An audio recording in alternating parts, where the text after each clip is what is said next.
Dr. Bray is a nationally recognized expert on the genetics of obesity, energy balance, and exercise response. Her research focuses on the relationship between energy balance and lifestyle factors such as exercise, nutrition, and circadian patterns of behavior. Her recent findings related to the genetic underpinnings of exercise adherence and the relationship between timing and quality of energy intake and weight gain and metabolic health have been featured on national and international news programs, a myriad of websites, and popular news media. Also joining us today is Dr. Chris Jolly, Associate Professor in the Department of Nutritional Sciences.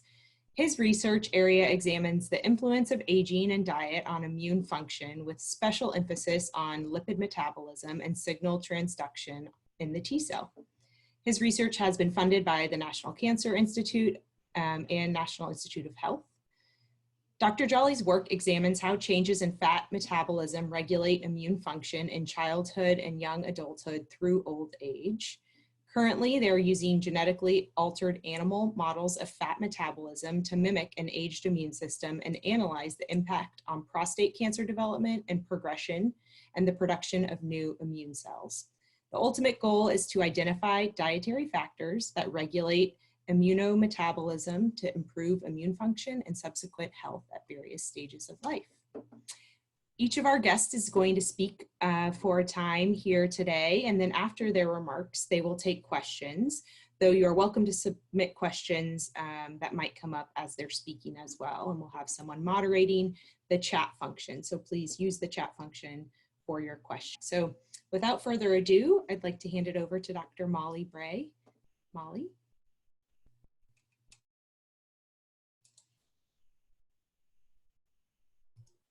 Thank you so much, Melissa. That was a nice introduction. And I don't know if y'all have seen the CNS mailers. I think they're terrific. I've actually really enjoyed them. All right, so today, thank you. It's weird, this webinar format, because I can't see you at all. So I'm just talking to my camera and to Chris Jolly, who's looking at me too. And so do feel free. It's my understanding that you can unmute yourself and talk. So I'm happy to have you guys either ask a question in the chat or ask a question out loud. I have a couple of questions to ask you. So without further ado, let me share my screen and pull up my slides. And we are seeing my slideshow, right? Everybody's seeing my slideshow. Chris, give me a thumbs up. We're good. Okay, good, thank you. All right, so I'm just gonna provide kind of a little very basic overview of nutrition and talk a little bit about nutrition in the brain, but I'm going to leave a lot of time for Dr. Jolly because he's gonna be talking about some of the same kinds of nutrients as they relate to the immune system. And since the immune system and inflammation is so important to all kinds of health, I'm going to kind of make sure that he has plenty of time to chat. So I'm going to start with a little quiz. So of all of these things, these foods on the screen here, which ones do you think have the most carbohydrate? So what you're seeing there is some spinach, a hamburger, an orange, some white bread, some soybeans, some rice, some pasta, some carrots, and some broccoli. You can answer in the chat if you want to, or you can answer, I can't see the chat from my screen right now.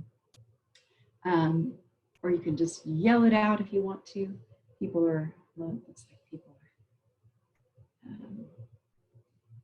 Let me see if I can see the chat. Can't see the chat. I don't know how to do that. I can't see the chat. Molly, this is Melissa. I'll read some of the responses to you. So we have bread, rice, oranges, bread, rice, white bread, rice, rice, pasta, rice. Okay, good. Okay, so those are actually what most people would say, right? The things people most often think of immediately when they think about carbs are pasta and rice. And then grains and bread, and especially white breads, like that has to be the highest in carbs. And the #1 ranking is actually an orange. And if you think about it, that makes sense because All carbohydrates actually have a simple sugar as their basis. And the sweeter something a food is, the more likely it has lots of carbohydrate in it.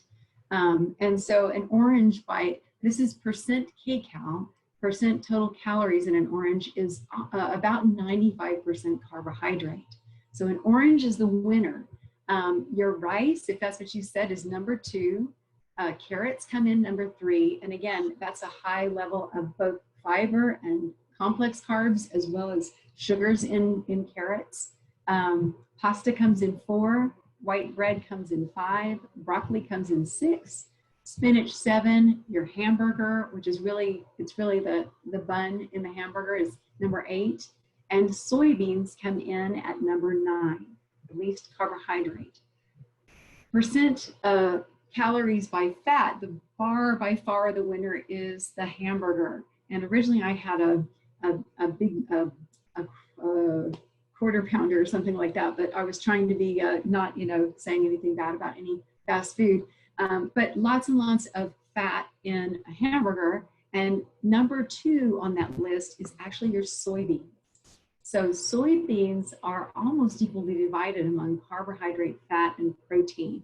They're a good source of all 3, but it's often surprising to people how much fat is actually in a soybean, even though you know that soybean oil, of course, is a staple that many people use. Soybeans themselves are very high in fat. So the basic part of your diet that gives you energy is called a macronutrient. And when you think about proteins, carbs, and fat, what comes to most people's minds are things like a steak is protein, and pasta is a carb, and oil and butter are fats. But of course, those 3 types of macronutrients are much more complex, with proteins comprising a lot of different kinds of meats and fish and poultry, but also eggs and nuts and seeds. Carbohydrates also being not just veggies and not just pasta and rice, but veggies and fruit and legumes and nuts and seeds and other types of foods. And then your fats, there's lots of fatty foods in addition to oils and butters, which are 100% fat, fatty fish, fatty fruit, legumes, as we saw, things like soybeans, nuts, also high in fat. So you find those different macronutrients in all kinds of different kinds of foods, and few foods are just simply made of just one kind of macronutrient. So just to remind you, if you didn't know this already, protein and carbohydrate, the calories in protein and carbohydrate is about 4 calories per gram of the food. And that's compared to fat, which has 9 calories per gram. So based on total grams, you're getting more calories from fat than from protein and carbs. So that's good to know, and one of the reasons why people often recommend low-fat diets. Among the micronutrients do not provide any energy to you, but if you didn't eat micronutrients, you would not survive. Micronutrients include vitamins. So your body has to have vitamins in order to function properly. That's in order for metabolism to go forward, in order for the integrity of your growth and your bones and your neural transmission. And so vitamins are broken down typically into water soluble, which is the B vitamins and vitamin C. And then the fat soluble vitamins are vitamins A, D, E, and K. And fat soluble vitamins, because they can be stored in your body fat, aren't as essential to be taking in every single day. Whereas the B vitamins and vitamin C have to be replenished in your diet. Most people, if you're eating a balanced diet, get plenty of vitamins. And it's seldom that a person actually needs supplementation. So, the kind of commonly stated fact, which is actually true, is that Americans tend to over-supplement, and we have the most expensive urine in the world, apparently, because we're basically, if in terms of water-soluble vitamins, if you're taking in more than you need, your body is generally just excreting them. Minerals also completely important. If you don't have minerals in your diet, then you can have some serious pathologies and malfunction of your body. There are 7 major minerals, things like sodium and potassium, that have to be taken in amounts greater than 100 milligrams, which is still a pretty small amount. And then there are 14 minor or trace minerals that you have to get in, that you need, your body needs in less than 100 milligrams per day. So those are super critical to your body surviving. But again, a balanced diet is usually absolutely sufficient to provide all of the vitamins and minerals that your body needs. And water is actually an important nutrient. It doesn't provide any energy, but again, it's critical to survival. We'll talk a little bit more at the very end about hydration. Molly, Yeah. we have a question. What about fiber? But fiber is a complex carbohydrate. And so that's a good question. It's also really, really important for gut health. Your different fibers are the part that feeds your microbiome. We're not going to talk too much about the microbiome today, but fiber is really critical to have in your diet. So great question. Fiber is a complex carbohydrate. Okay, so what influences the choices you might make? So I'm going to leave that open, and whoever is monitoring the chat can show me. I'm sorry, I can't see it myself. Why do you eat what you eat? One word or less, or just a few words. What drives people to eat? Okay, I'll so read. some of the answers coming in say taste, emotions, convenience and cravings, health. Good. Good. Good, you guys are being super thoughtful. Actually, if you ask somebody what drives you to exercise, or what's the biggest impediment to exercise, or the determinant, it's time. If you ask people in general, what's the strongest driver of your choice of food, it's taste. So there's lots of things that drive us to eat. One is personal preferences. Taste is a very strong driver of what we choose to eat. I don't know if I can move those people. Let's see if I can move out the screen. There, you can see that more. Those people happen to be us. Okay, so your habits. My husband would eat the same exact thing every day for every meal if he could. He's extremely very much based in habit. Obviously, your ethnic origin, your traditions, your religion influence a lot about what you can and can't eat. Social interactions influence a lot of whether or not when and what we eat, right? So if I'm with somebody, I might eat differently, or I might eat more or less, depending upon what kind of setting I'm in. Positive and negative associations, of course, can influence how we eat. I always tell my students the story that when I was in my early 20s, I went and ate some guacamole and got the worst food poisoning I've actually ever had in my life. And I couldn't eat guacamole for a really long time. So things like having bad experiences or good experiences, the whole idea of comfort food and your mom giving you something delicious and you associating that food with feeling wonderful. As you guys mentioned, availability, convenience, economy, those things all drive whether you eat and what you eat. And interestingly, that whole convenience story has led to this idea of creating, or to this process of creating ultra-processed food. And ultra-processed means that the food is really so altered from the original whole food that it doesn't really resemble much the whole food. And I'll give you some interesting data about ultra-processing. So last year, it seems like a million years ago, but last year we had a wonderful speaker come and talk about some of the work that they've done looking at ultra-processed foods. So this is the work of Dr. Kevin Hall at the National Institute of Digestive and Diabetes and Kidney Disorders. And what he did was he took 20 subjects and he fed them I've got it on the next slide, how many days of food where they did, I think it was 14 days of either an ultra-processed diet or an unprocessed diet. And the same 20 people did both arms of the study. They were randomized to the order that they did them in. And basically the unprocessed diet was things like this steak and salad and veggies, basically as much as possible whole foods. And the ultra processed were things, in this particular example, is a burrito with some chips, some lemonade, some salsa, really nothing in the meal that's natural. So what they did was they took these 20 subjects, they said, here's your meal, you can eat all you want. They also gave the subjects a buffet of unprocessed or processed food, depending upon what they were eating for those 2 weeks, to say, you know, if you didn't get enough at your meal, you can eat as much as you want of this extra snack food.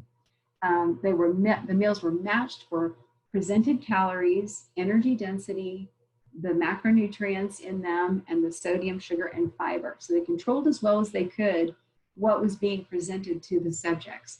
And what they found was people presented with an ultra-processed, super convenient food ate a lot more food per day, about 500 calories a day of the unprocessed foods. And of course, they subsequently gained a whole lot more weight.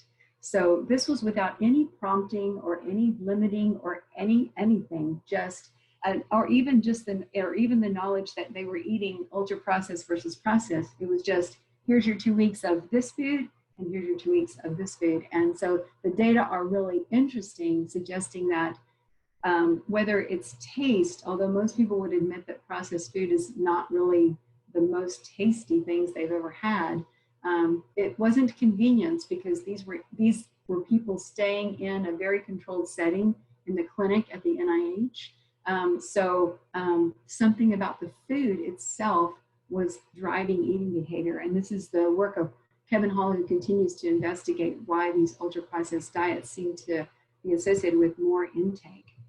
But how about one other reason why people eat, and that is boredom, depression, anxiety, stress, all kinds of emotions that have nothing to do with hunger. And I'll tell you a funny story. We had a study where we were asking study subjects on a scale, it was on a scale of 0 to 6, how likely would you be to eat something? And they were both happy and sad emotions, of happy, elated, depressed, sad, a whole range of emotions. And it was very interesting that the women in the study would carefully think about each one of those emotions and mark on the scales whether or not they were likely to eat. And the guys generally were like, no, I don't get it. Why would you eat when you're emotional? And so the number of pictures on this slide is actually purposeful. Women are more likely to eat for emotional reasons than men, although men can be susceptible to eating out of boredom, stress, anxiety, and other kinds of emotions as well. So your brain can drive what you eat, but also what you eat can influence your brain. And that's a little bit about what we're talking about today. So did you know that your brain comprises only about 2% of your total weight as a fully grown adult? When you're a child, it comprises about 12% of your child's weight, and your child's brain is actually already almost fully formed by the time they're about 6 years of age. But despite the fact that your brain is so little of your total weight, it uses about 20% of your total energy. And that energy is both through the nervous transmission that's happening in your brain all the time, and also it's through cellular repair that also takes place in your brain. About a third of that energy is just maintenance of your brain health. And those maintenance processes are thought to be influenced by things like aging and things like the environment and nutrition. So in terms of nutrition, glucose is the very basic molecule of a carbohydrate. It's the kind of sugar that's found in your blood, and it is the primary fuel for brains, nerve cells, and red blood cells. So that suggests that you have to have adequate carbohydrate intake to have a properly functioning brain. And in fact, I'm sure that if you've ever experienced low blood sugar, you know that you can feel your first felt feelings are often feelings of of dizziness or fatigue or tiredness, and that's driven a lot by your brain. Red blood cells can only live on blood glucose. So what your body does is it preserves all the glucose in the face of low carbohydrate. It preserves that glucose for your red blood cells, and it creates another type of molecule. So when carbohydrate intake is insufficient, either your body is going to break down stored proteins in your body and use them to keep metabolism moving forward, or your body can create things called ketone bodies. So ketogenic diets are the big rage right now. And basically a ketogenic diet is high in fat, high in protein, and with limited amounts of carbohydrate. And so these foods in this picture here, you still see that there's a little bit of fiber from a limited amount of green vegetables, and most of the diet is focused on protein and fat. So high fat, low carb diets result in the production of this thing called ketone bodies. And people have been excited about ketogenic diets because they have been shown to be associated with weight loss. The problem is, so here's a really nerdy slide that you don't have to understand or even look very carefully at. But basically what happens when your diet is high in fat and low in carbohydrate, your liver has the capacity to create what's called a ketone body. And ketone bodies can travel throughout your bloodstream and be utilized by things like brains and skeletal muscle. Not all tissues can use ketone bodies, but certain tissues can: brains, heart, skeletal muscles. And so those ketone bodies can be used in place of carbohydrate, and that's what keeps your body functioning. It's interesting. So there are some suggestions that these high-fat ketogenic diets are associated with potential to be, or hypothesized to exacerbate heart disease, whereas that's not generally shown to be the case. And interestingly, ketogenic diets, in terms of the brain, have been suggested as effective treatments for things like epilepsy, Alzheimer's disease, and other kinds of neuroprogressive disorders like Parkinson's. So it's thought that this low level of glucose metabolism in the brain facilitates pathogenic states, facilitates the function when the brain is in a pathogenic state. Generally, you want to feed your brain with some carbohydrates, but there are these pathogenic states where it seems like ketogenic diets may be doing some good. In terms of lipids in the brain, essential fatty acids are critical for a functioning brain, and that would point to things like omega-3 fatty acids, which I'm sure you've heard about.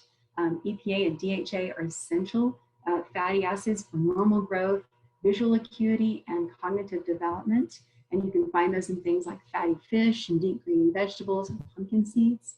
And in fact, low DHA levels have been associated with decreased cognition, depression, and slower response time and increased risk for Alzheimer's disease. Similarly, saturated fats, so diets high in saturated fats, are not only suggested to be bad for your heart, but also increase homocysteine levels, which is an intermediate fat metabolism metabolite, and that's associated with memory problems, mood disorder, and increased risk for Alzheimer's. So focus on your omega-3s and your monounsaturated and polyunsaturated fats for general good health and for brain health as well. We know that vitamin D is really good for your brain. It protects against cognitive decline, and it's been shown to be effective in slowing the progression of Parkinson's disease. The best source of vitamin D is sunshine. And we are super lucky to be living in Austin, Texas, because you only need in the summertime about 10 or 15 minutes of sun exposure to get your vitamin D, sufficient vitamin D. You can find vitamin D in fatty fish, and it's luckily many foods are fortified with vitamin D: milk, orange juice, and cereals. And you can also find it in beef liver and egg yolks. Your B vitamins are super, super important in general for your energy metabolism, but they also contribute to nervous system function, including the brain. And that would be things like whole grains and meats, eggs, legumes, seeds, and nuts. And folate, of course, you've probably all heard, when a woman becomes pregnant, pregnancy supplements contain folate because folate is so essential for brain development.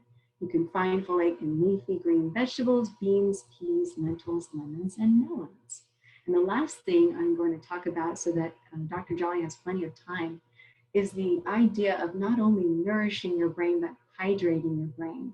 When you feel thirsty, that is a very lagging indicator of your body's need for fluid. So you want to remain hydrated. There's not really anything magical about the 8 glasses of water a day. And in fact, that recommendation was developed in the 1940s based actually on little or no data.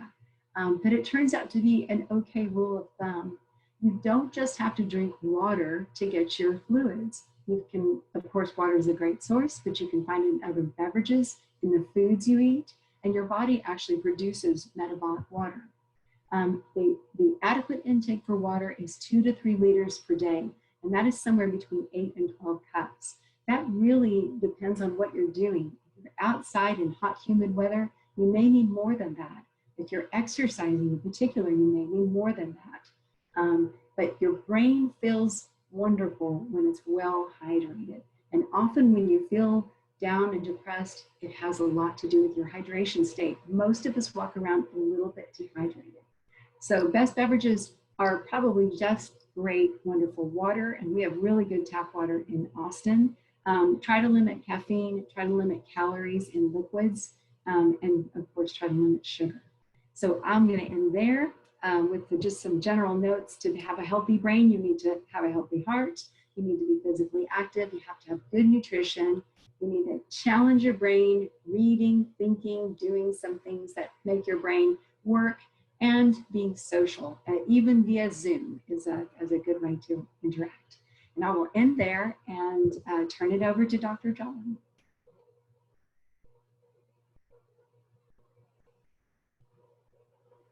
Well, I think there's a question on chat. Yes, we have one more question, Dr. Bray, before we turn it over. And the question is, I run on caffeine, what can I do?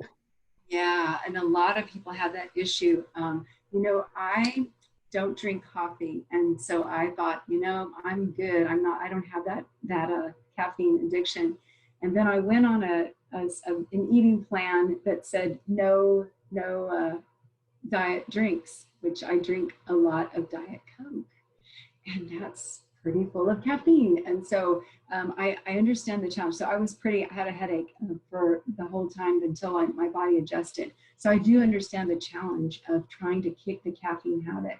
And I would say if it is your habit, it's not a bad idea to think about reducing. So maybe your plan is just simply to try and balance out cups of coffee or wherever you're getting caffeine with intermittently and intermittent with water. And then you can kind of like change the ratio of caffeine drinks to water until you're drinking more water than caffeine. I think that a small amount of caffeine is not considered to be super harmful, but like super overdosing on caffeine daily is pretty tough on your body in many ways. Actually, Dr. Jolly may talk about that. Green tea is a great option.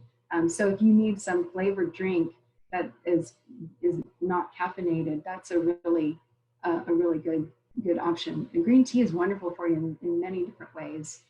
I wasn't going to talk to you about herbs or anything, but that's a good option. So nice suggestion, Heather. All right, I don't want you to run out of time, Chris. So thank you for your attention and take it away, Dr. Jolly.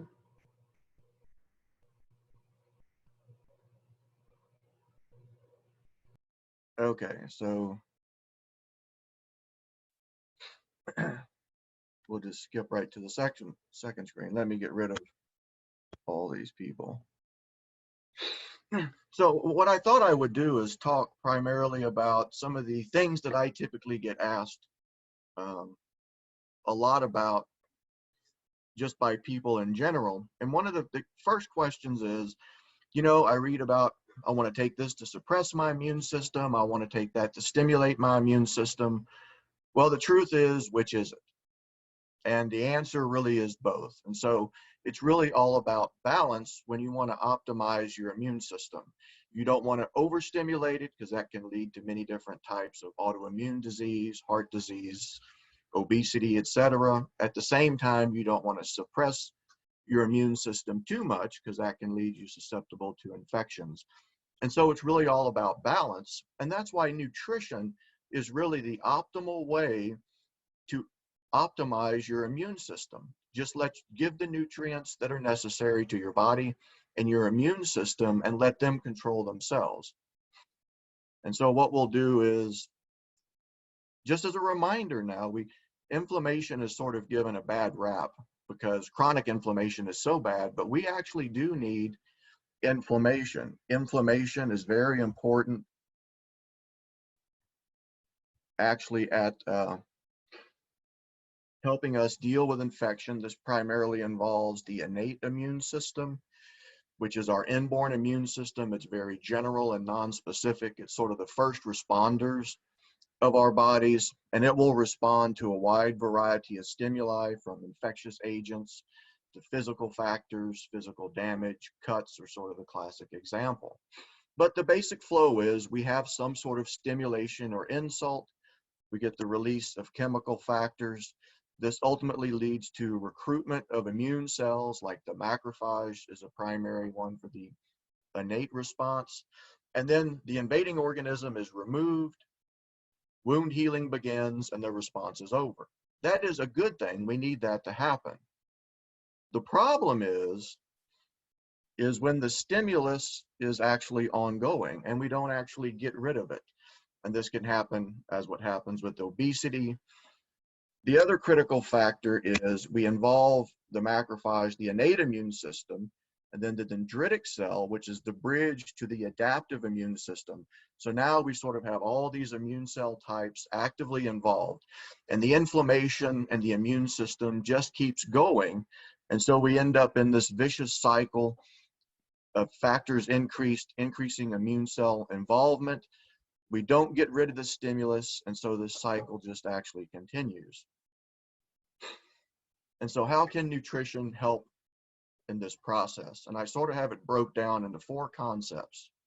One thing we don't think about, and it's really the most obvious, is to actually maintain natural barriers to prevent pathogens from entering to begin with. We'll talk about that. And then keep immune cells healthy in preparation for a response. This, once again, is in relation to nutrients. Supply nutrients to prevent overactivation of the immune response, and maintain nutrients that may become depleted during an immune response. So we'll just take these one at a time and talk about them briefly. So once again, we don't really think about it, but our skin and the mucosa, the respiratory tract, the GI tract, genitourinary tracts, are actually part of our innate immune system and sort of the first line of defense. So maintaining integrity of this prevents pathogens from entering us or from even basically taking over on our skin or in our GI tract. And some nutrients that are generally important in this are vitamin E, vitamin C, and of course, as Dr. Bray mentioned, the microbiome. And the concept sort of there is keep the good microbes from taking up the space so that the bad microbes don't actually take over and infect us, as well as there's other important health benefits of the microbiome, which we won't get into detail here. Another big important concept is keeping the immune cells healthy in preparation for a response. And the number one big thing to do there is to correct any deficiencies or insufficiencies. And this is really big because a lot of what you see about boosting the immune system, what you're actually doing is preventing deficiencies. And some common deficiencies actually exist in the elderly, and that's vitamin D and zinc. And so not having enough nutrients or insufficient levels of nutrients can actually hinder your ability to mount a response and ultimately end it. So supply nutrients to prevent overactivation of the immune system.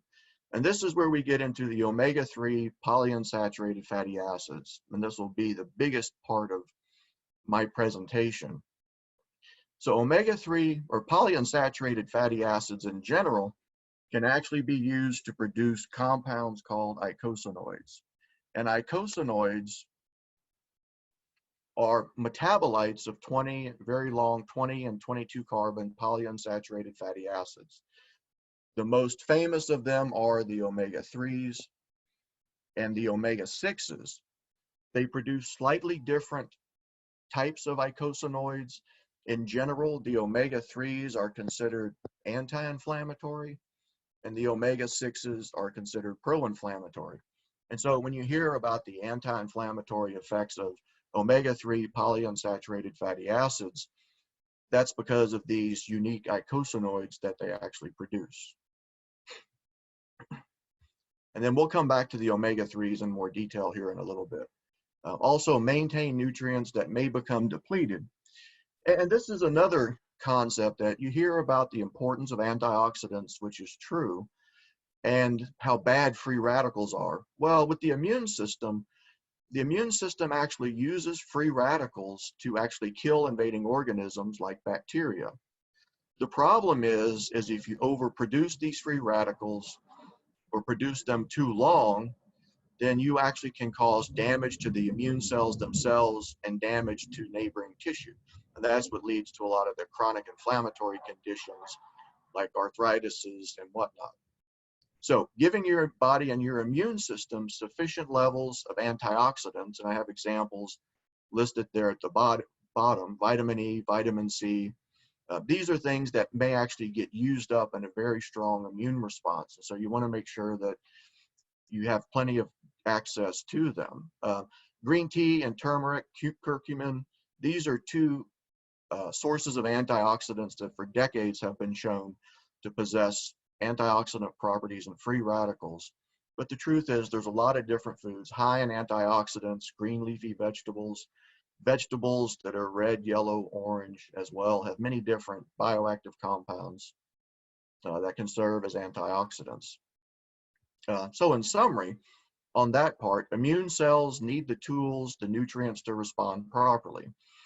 That once again, make sure your immune cells in your body are loaded up with all the nutrients they need to properly regulate themselves. The big thing is to actually make sure that you correct any nutrient deficiencies or insufficiencies so that your immune system does respond properly. And like Dr. Bray said, you can meet all your nutrient sufficiencies, if you will, by consuming a well-balanced diet. And when it comes to regulating inflammation, the omega-3s and the antioxidants are the two best tried and true ways to help ensure that you don't overactivate your inflammatory process, but actually maintain a normal inflammatory process. Now what I'd like to do is to turn and get a little more into discussions about fatty acids and the omega-3s specifically. So we'll spend a good bit of time talking about the 3 omega-3s, alpha linolenic acid, as well as its metabolites, EPA and DHA. And then if we have time, we'll talk about palmitate's role in sterile inflammation, and then fatty acid oxidation as it relates to vaccine efficacy, because that's sort of a big topic in the media today. So one thing I always get asked is, you know, these omega-3s, and I see flaxseed oil sources and fish oil, and is all these sources good, or are there some that are better than others? And this gets us into the alpha linolenic acid versus EPA and DHA. So here's sort of the metabolism of it, and you don't need to know the detail of it. But what was thought for a long time is that if you consumed our major essential fatty acids, the omega-6, N6 linoleic acid, and the omega-3 alpha linolenic acid, that you could then actually make all these other fatty acids. Now, that's actually true. We do possess all the necessary machinery, but the problem is that we don't do it very efficiently. So if you want to maximize the beneficial effects of the omega-3s, you really need to consume directly these longer chain polyunsaturates that you don't need to learn the full name, eicosapentaenoic acid. Believe me, it took me about 3 years to be able to say that. We just call them EPA and DHA respectively. And so just to recap, in order to get maximum health benefits, we really need to consume EPA and DHA directly. And oh, do we have a question? Chat, let's see. How do we get those in the diets? We are about to get to that slide. Good question. EPA, now when you think about the omega-3s, I want you to sort of think about two things. One thing is EPA and DHA cold water marine sources, like cold water marine fish. And when you think of alpha linolenic acid, think of terrestrial plant sources. So things like flaxseed, canola, and walnuts. And we'll actually see here in a second a chart that shows many of these compounds. So ultimately, then the question is, how much EPA and DHA must I consume? Because these are really the potent anti-inflammatory immunoregulatory compounds. Well, I sort of like to give some perspective to it. And there are some populations that will consume up to 5 grams per day. These are populations that eat a lot of cold water marine sources. Most research studies are in the 2 to 4 grams per day range. These are studies that are looking at inflammatory conditions and have shown benefits, rheumatoid arthritis. What is recommended by the American Heart Association is about 0.5 grams per day, which is the equivalent of 2 3.5 ounce servings. Whoops, got a little off with my line. Servings of fatty fish or other omega-3 sources per week. This is a very good baseline actually level. And so what is a 3-ounce serving of fish? This is about the equivalent of a checkbook size piece of fish. And so the next slide gives you a little better intake of what omega-3 intakes are recommended. Now this is as alpha linolenic acid, 500 milligrams for infants up to 12 months. And that's because you're assuming that these children are being breastfed, because there's omega-3 fatty acids actually in breast milk. For most adults, you're looking at about the 1 gram as alpha linolenic acid per day is a good recommendation. Now, where are we going to get them from? Well, here's a nice partial list of all the different food sources of alpha linolenic acid, EPA, and DHA. And once again, if you just think of the concept of alpha linolenic acid is really high in foods that are actually from terrestrial based sources, plant sources like your flaxseed, chia seeds, English walnuts, flaxseed as well. And then of course, the best source of the EPA and DHA directly is Atlantic salmon, whether it's farmed or raised. Herring, if you're a herring person. And then it just goes down from there as to the amount of different quantities of DHA and EPA. So in summary, EPA and DHA really need to be consumed directly for optimum anti-inflammatory and immunoregulatory effects. But, and if you keep in mind, when you think about what you're going to eat on a daily basis, eating a lot of cold water marine fish could be challenging for you, as it is for a lot of people. So the next best thing, obviously, is actually to consume enriched sources of alpha linolenic acid. You see things like flaxseed oil, canola oil, you find them in a lot of different food products. And so you can get the alpha linolenic acid and over time help to convert that, some of that to EPA and DHA. So if you can't consume enough EPA and DHA directly, then actually consuming its precursor from flax, canola oil. So flaxseed and canola oil are sort of the two biggest and most common sources of omega-3 fatty acid, alpha linolenic acid. And then I just sort of want to wrap up with this slide so that we try to stay within our time limit. The next couple slides is, this is sort of the latest and greatest in regulating the immune system. and I took this from a Nature Reviews article recently, driving immunity, all roads lead to metabolism. And the reason I sort of talk about this is because 20 years ago, when I first embarked on studying the immune system and macronutrient metabolism, it was sort of back in the day when we just thought, well, macronutrients, glucose, amino acids, fats, the only thing they do is provide energy. They really don't regulate or have any immunoregulation capabilities at all. And now the feeling has completely flipped. So I was immunity and metabolism when immunity and metabolism wasn't cool. And now I think, as you can see, oh, we have a question. Are there any DHA EPA sources that are vegan? No, there's really not any good sources of DHA and EPA that are vegan. The best way to get EPA and DHA, if you're vegan, is to consume more of the flax, canola, nuts, and whatnot, and have that be converted to to EPA and DHA from alpha linolenic acid. There are some planktons and algae that you can buy. The key thing is it has to be from cold water marine sources. And so there are some algae and plankton that actually are high in the omega-3 DHA and EPA. But other than that, for a vegan to actually get sufficient levels of EPA and DHA, they would have to actually consume it in the form. Sorry about that. Let me go back to share. I was almost done anyway. So let me go back to share screen.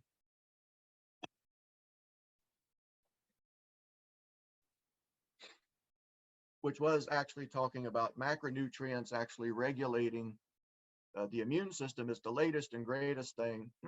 And I just want to quickly move over to show you one thing, because sort of immunization, vaccination is all in the news right now, and then I'll wrap up.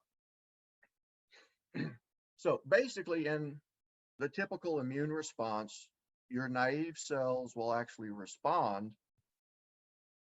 and they utilize a lot of glucose. And so you generate a lot of effector cells that are actually going to get rid of the invading organism, and you'll generate a handful of memory cells. And these memory cells are important to actually hang around. And so your memory cells are very important so that you will actually respond better at a later time when you meet that particular pathogen again. The same concept is put in place with vaccination. And so what you do is you actually stimulate the immune system, because you want some of these long-lived memory cells. You want some of these long-lived memory cells as a protective factor, so when you do come in contact with the pathogen in the future. That's the basic concept of vaccination. Generate memory cells, so when you do come into contact for real with the pathogen, you don't get sick.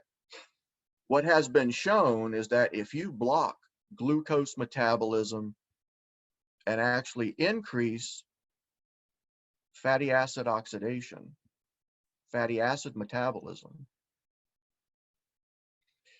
you produce a lot more memory cells. And so this is great excitement, and has been shown in mice that if you vaccinate mice whose immune system favors fatty acid metabolism, you generate a lot more memory cells. And so this is really an exciting new finding that actually hopefully will translate into humans, that by regulating macronutrient, carbohydrate, lipid, protein metabolism in the immune system, you may be actually able to improve vaccine efficacy, as just an example. Okay, so I think I'll stop there. That was all I had, and take any questions. Okay, so we have a question.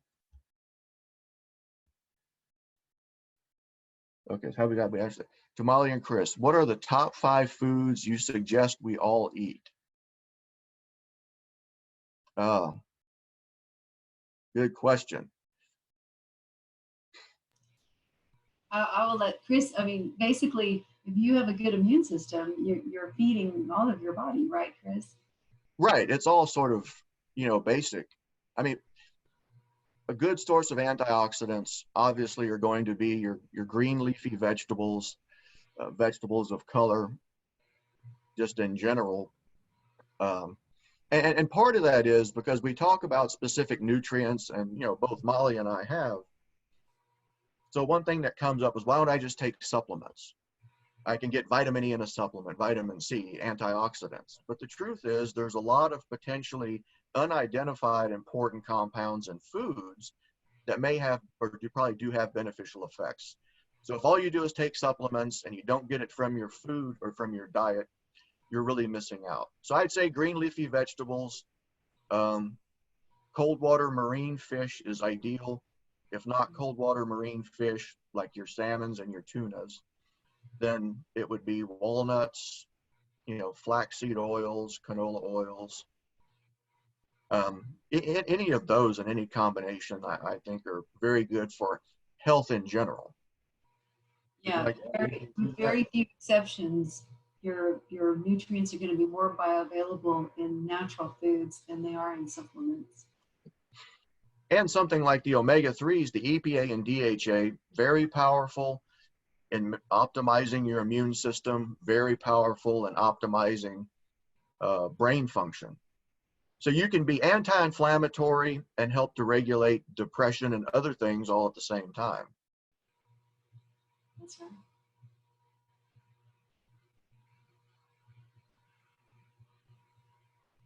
Any other questions?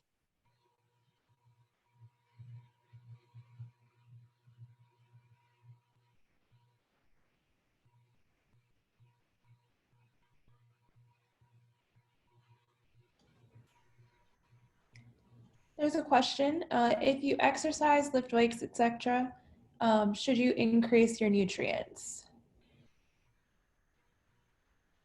Go ahead, Molly. You're the exercise person. Well, so how much you increase your nutrition, or it depends on what you're doing.